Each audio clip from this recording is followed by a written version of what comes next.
στη γιαγιά μου για να μου φτιάξει κάτι για να φάω. Μαγείρεψε παστίτσιο, αλλά ακόμα εγώ πεινάω αυγό λεμονό. Φτιάξε μου το, σε παρακαλώ. Είναι η μόνη σου παπαγαπώ. Βράσε μια κότα μέσα στο νερό. Ρίξε δυο καρότα και λίγο σελινό.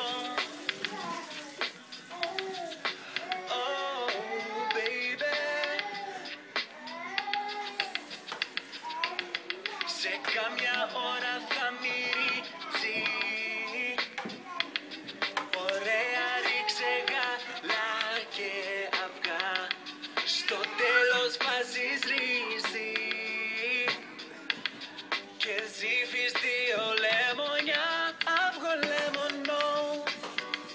Φτιάξε μου το, σε παρακαλώ.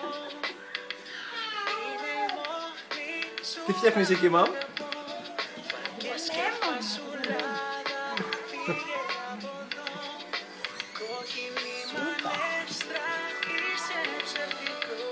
Όταν πάω να κοιμηθώ, είσαι πάντα. Για χόρεψε λίγο. Δεν για το αυγό λεμονό.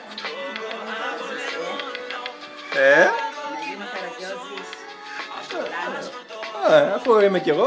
Θέλω μόνο να σου πω, είσαι πολύ γνωστή. Κυρία μου, όταν πιάνεις τα αυγά, βγαίνουνε τα κέρατα.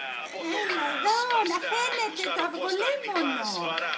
Λεμόνι στην αφρόκρεμα, μου γεμίζεις την καρδιά όταν γεμίζεις το στομάχι. Δεν έχω φάει έτσι στη ζωή μου γιουβαλάκι. Δάκρυα μες στο μάτι από χαρά.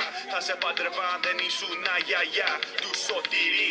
Τόσο σεξι όταν φοράς φωτιά. Με μαντήλι στα μαλλιά σκεπασμένη με τα μαύρα. Μαγειρεύοντας λάχανο τολμάδα. Θα σε τρώγα αν ήσουν στα νιάτα. Στην κουζίνα όταν έπλαινες τα πιάτα. Σταμάτα και φτιάξε μου αυτό που αγαπώ. Η γεύση που μου λείπει είναι Φαίνεται.